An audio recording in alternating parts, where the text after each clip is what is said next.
Europe 1, 7h24, Thomas Soto. On nous le dit, on nous le répète, on nous le rabâche, le résultat des européennes va peser sur la composition de la Commission. Bonjour Caroline Roux. Bonjour Thomas. Il y en a un qui est déjà dans les starting blocks, c'est Pierre Moscovici, l'ex-ministre de l'économie. Alors lui, il se voit déjà dans la peau du prochain commissaire européen français. Il faut dire que François Hollande lui avait promis le poste pour faire passer la pilule lors du remaniement, mais le doute subsistait encore, alors l'ancien ministre est reparti à la charge le 5 mai dernier. Il a obtenu l'assurance de Manuel Valls, le lendemain la garantie du président lors d'une discussion d'1 heure en tête-à-tête.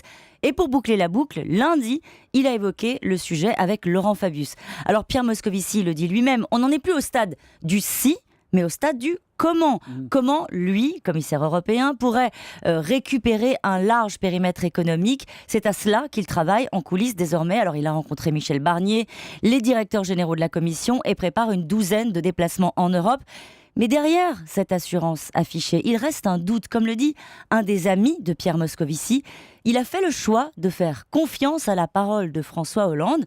C'est risqué, d'ailleurs l'Élysée refuse de commenter. Seriez-vous en train, Caroline, d'émettre un doute sur la parole donnée par le chef de l'État ? Écoutez, moi je vois les faits. Le problème, c'est que le président a reçu mercredi Elisabeth Guigou, elle aussi candidate. Et à la sortie de l'entretien, elle aussi avait l'air rassurée avec un message qu'elle m'a fait passer.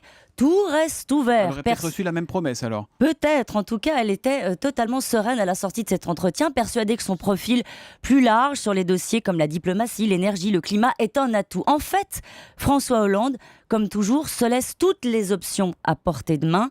Et il a raison, car il sait bien que c'est une négociation âpre qui va s'ouvrir entre les États à Bruxelles après les élections. Une équation à multiples inconnus.